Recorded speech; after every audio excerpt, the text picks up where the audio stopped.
पवन सुत हनुमान महाराज की जय। श्री संत बाळू मामा की जय। धन्य मंदाकिनीचे जीवन, जे नर करीती स्नानाचे मन, तयाचे पुण्याचे गणन, सर्वता गणन करावे। प्रभु रामचंद्र भगवान की जय। कुबेराला त्याचा वडील त्या त्रिताचं असं महिमा सांगायला, त्या मंदाकिनी मध्ये जर म्हणले स्नान केलं तर सगळ्या पापाचा क्षय होतो। त्याचं असं पवित्र ठिकाण आहे आणि त्या ठिकाणामध्ये त्या ठिकाणाची माहिती त्या कुबेराला त्याचा वडील सांगू लागलेला आहे। मंदाकिनी सजे करीती स्नान, तया कोण गती ये शास्त्रार मौन, न बोलवे वेदांशी जाण, ते आपण काय जाणो। अशा प्रमाणामध्ये त्या तीर्थाचं महिमान त्या कुबेराला त्याचे वडील सांगायला लागले किंवा त्या मंदाकिनी मध्ये जर स्नान केलं आणि त्या स्नानाचं जर पुण्याचं महत्व त्या वेदाला सुद्धा कळलं नाही, मी काय सांगू, असा त्या कुबेराला त्याचा वडील त्या तीर्थाचं महिमान सांगू लागलेला आहे। मंदाकिनी स्वर्गभूषणा, मंदाकिनी सी विष्णु चरणी जनन, मंदाकिनी महेशे जान, मस्तकी भूषण आहे म्हणून धरियेली। त्या मंदाकिनीच्या तीर्थाचं महिमान त्या कुबेराला सांगते त्याचा वडील की बाबा, त्या विष्णूच्या चरणाचा स्पर्श केल्या इतकं पुण्य त्या मंदाकिनीच्या आंघोळीमध्ये म्हणले, आणि त्या मंदाकिनीचं पुण्य महादेवानं त्या आपल्या डोक्यावर स्नान धारण केले म्हणले, इतकं पुण्य त्या मंदाकिनीचं, त्या मंदाकिनीच्या तीर्थाचं महिमान वर्णन करता येत नाही, आता त्या कुबेराला त्याचा वडील तिचं वर्णन सांगू लागला आहे। ती मंदाकिनीचे तिरी, जो स्नान दान तर्पण करी, तयांचे पूर्वज अंबरी, सुखरूप होवनी राहती। त्या मंदाकिनीचं महिमान सांगते की बाबा, तिथं आत्ता सुद्धाचे तीर्थ त्या क्षेत्रामध्ये आहे, आपण तिथपर्यंत पोहोचत नाही, पण तिथं जाऊन स्नान करून जर आपण दान धर्म केला तर आपले पूर्वज सुद्धा आनंद आहेत, असं महिमान त्या मंदाकिनीचं असं त्या कुबेराला सांगू लागलेलं त्याच्या वडील। ते मंदाकिनी अति पावन,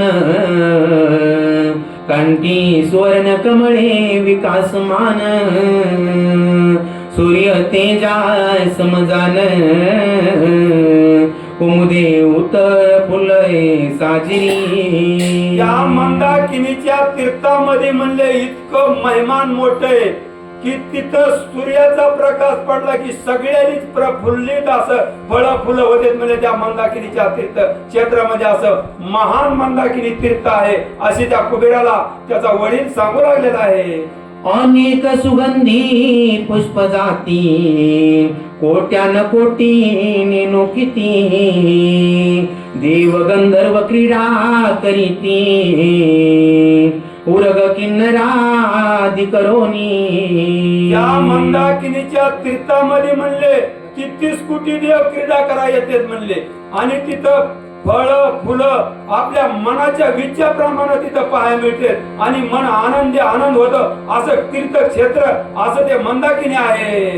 क्रीडा करीती संतत, राहुनी त्या ताटकांत, आनंदे निर्भरा मनंत,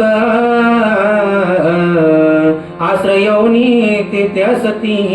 या मंदाकिनी तीर्थावर म्हणले इतकं रम्य वातावरण आहे, तिथं सतत माणूस जातो आणि सतत तिथला सुश्वास घेतो, कमळाच्या फुलावर जसा भोंगा बसतो त्या प्रमाणामध्ये मनामधून अति आनंद निर्माण होतो आणि मन माणसं शांत होत, असं तीर्थक्षेत्र आहे ते।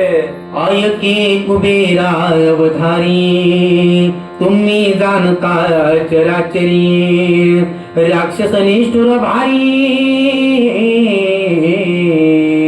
लादले उत्तर वराते. असं त्या मुलाला मंजूळ वाणीतून त्याच्या वडिलांना सांगितलं की बाबा कुबेरा, तू जाणतोस म्हणले ही राक्षस वरती किती निष्ठुर आहे म्हणले, त्यांनी माया दया काही तसली नाही, पण मी तुला सांगतो म्हणले एक तीर्थक्षेत्र अगदी पावन आहे आणि तिथं तू असं राज्य कर. असा त्याचा वडील त्याला त्या तीर्थाची माहिती देऊ लागला. त्याहुनी कोण आहे श्रेष्ठ,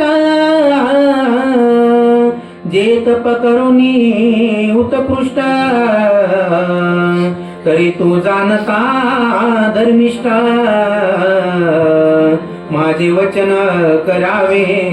असं त्या मुलाला पवित्रपणाने त्या वडिलांना सांगितलं की तू तर जाणतोसच म्हणले, तू तर संत आहेस म्हणले, तू सगळे नीती धर्म जाणतोस, या जगामध्ये या तीर्थासारखं श्रेष्ठ कुठंच काही नाही म्हणले, आणि मी सांगतो त्याप्रमाणे तू ऐक. असा त्या वडील त्या कुबेराला सांगू लागलेला आहे. ऐसे विश्रवय बोलता कुबेर चित्ती उल्हासता, पितृवचन गौरवनी माता, काय करिता झाला.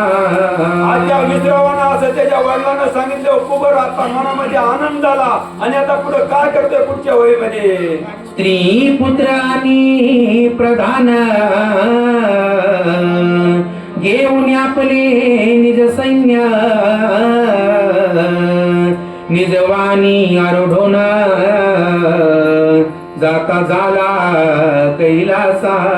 विश्रावानं सांगितल्याप्रमाणे कुबेरानं आपलं तेपलं सैन्य, स्त्रिया बाळ सगळी घेतली, आपल्या वाहनावर आरूढ झाला आणि त्या कैलास पर्वतावर निघालेला आहे कुबेर. शून्य झाली लंकापुरी, 30 योजने लांब दुरी, मनुष्य नाही ती भीतरी, उद्वंस दिसे श्रीरामा. ही कथा पूर्वीची त्या राक्षस कुळांचा इतिहास झालेला अगस्त्य मुनी प्रभू रामचंद्राला सांगते. 20-30 योजने म्हणले लांब लंका अशी, पण ते कुबेर त्या नगरीतून बाहेर गेले व शून्य उदार दिसू लागले, अशी प्रकारची कथा झालेली अगस्त्य मुनी प्रभू रामचंद्राला सांगतात. तदनंतर जाऊनी प्रहस्त, रावणा प्रति सांगे वृत्तांत, तूही रावण राक्षसा सहित, राज्य धर्म करा लंकेमध्ये. ग्रंथामध्ये असं वर्णन आहे की बाबा काही सारखा प्रस्थ प्रधानानं ही कथा रात्री इकडे तिकडे सांगून तिकडे इकडे सांगून त्या कुबेराला लंकेतून काढलं आणि त्या राजा रावणापाशी आता गेला. आणि आता काय त्या राजा रावणाला सांगतोय प्रस्थ प्रधान.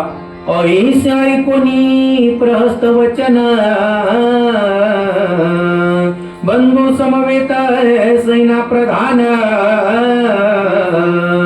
प्रवेशोन लंका भवन, काय रावण करिता झाला. अगस्त्य मुनी प्रभू रामचंद्राला सांगतात की बाबा त्या प्रस्थानं इतकं सगळं इकडं तिकडं काम लाटलं आणि त्या राजा रावणाला घेऊन त्या लंकेमध्ये प्रवेश केला, अशी कथा अगस्त्य मुनी प्रभू रामचंद्राला सांगतात. जैसा स्वर्गी शचीपती, आरडोनी विमाना प्रती, तैसा उंच लंकापती, वेगोनी दिशावलोकी. नागरायनं वर्णन केले म्हणले स्वर्गामध्ये देवा जसा इंद्र आपल्या मोठेपणानं वागतो त्याप्रमाणे राजा रावण आपलं सैन्य घेऊन आता पुढे काय करतोय.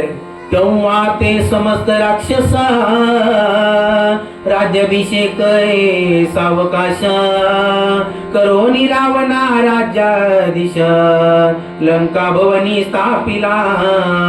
अशा प्रमाणामध्ये त्या लंकेची कथा त्या प्रभू रामचंद्र अगस्त्य मुनी सांगतात. पूर्वी झालेली पुढच्या मागल्या सत्ययुगात तृतीय युगातली कथा ही अगस्त्य मुनी प्रभू रामचंद्राला सांगते की त्या कुबेराला हाकलून काढलं त्या लंकेतून. प्रस्थ प्रधान पुढे झाला काही सारखा सगळी देखरेख करून शिरी त्या राजा रावणाचा अभिषेक करायची तयारी चालली प्रस्थ प्रधानानं. मनकामना पूर्ण झाली, लंकेसारखी नगरी आली, तेथे राक्षस महाबळी नाना वर्णीचे राहिले.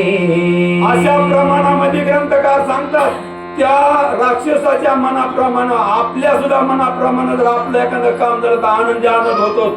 तशा प्रमाणामध्ये प्रस्थप्रधान प्रयत्न केलं आणि ती लंका साधविली आणि ते लंका मिळाली म्हणून आनंद झालेली आहे राक्षस सैन्याची. अशी कथा अगस्ती मध्ये प्रभू रामचंद्राला सांगतात. जैसे आकाशी अभ्रंगन निबिड दाटी आच्छादे गगन, तैसे राक्षस निर्वर्ण वसले लंकापुरी. नागरायनं वर्णन केले म्हणजे आकाशामध्ये असं कोटकाळ ढग येतात म्हणले आणि आकाश भरून दिसतो. तशा प्रमाणामध्ये राक्षस त्या लंकेमध्ये भरभराटून राज्य करायला चालू झालेला आहे असे ग्रंथकार सांगू लागले. तदनंतरे श्री रघुपती गणेश पितृवाक्य उत्साह स्थिती, वसते झाले अलके प्रती, ती अलकेची स्थिती अवधारा. अगस्ती मुनी प्रभू रामचंद्राला सांगतात किंवा कुबीर आपल्या वडिलाचं वचन ऐकून त्या अलकावती त्या कैलासगिरी पर्वतावर राहिले जातात. तिथली परिस्थिती कशी ते आता आपण पुढच्या वहीत ऐकू. चंद्रासारखी शुभ्र निर्मळा, तैसी अलका शोभेगा भूपाळा, सुवर्णालंकार विचित्र माळा, मुक्त फळांची तोरणे. नागरायनं वर्णन केलंय त्या अलकावती नावाच्या त्या कैलासगिरी पर्वतावर चंद्रासारखं शीतळ राजे म्हणले. तिथं कसल्याच प्रकारचं ऊन नाही, तोरण ज्वेलरी लावलेले स्वभावी मान ती नगरी आहे. जैसा इंद्रमरावती क्रीडता होय निर्भय चित्ती, तैसा कुबेर अलके प्रती सुखरूप स्थिती राहिला. नागरायनं वर्णन केले म्हणजे इंद्र जसा स्वर्गामध्ये राज्य करतो आणि मनाप्रमाणे वागतो तशा प्रमाणामध्ये कुबीर त्या अलकावती आनंदानं राज्य करू लागला असा अगस्ती मुनी प्रभू रामचंद्राला सांगतात. एका जनार्दना शरण रावणा प्राप्त लंका भवन, कुबेर अलके प्रती जाना सुख संपन्न राहिला. नागराया आपल्या गुरुला एका जनार्दन स्वामीला शरण जाऊन विनंती करतात की बाबा या अध्यायामध्ये राजा रावणाला लंका प्राप्त झाली आणि ही अध्यायाची कथा या अध्यायामध्ये संपली. आता पुढच्या अध्यायात कथा दुसरी लागणार आहे अशी विनंती करून जनार्दन स्वामीला नाथराया शरण जाऊन सांगतात. स्वस्ति श्री भावार्थ रामाने उत्तरकांडे एकाकार टीका रावण लंका प्रति निर्वक्तम एकदशम अध्याय गुणा पुंडलिक श्री ज्ञानदेव तुकाराम.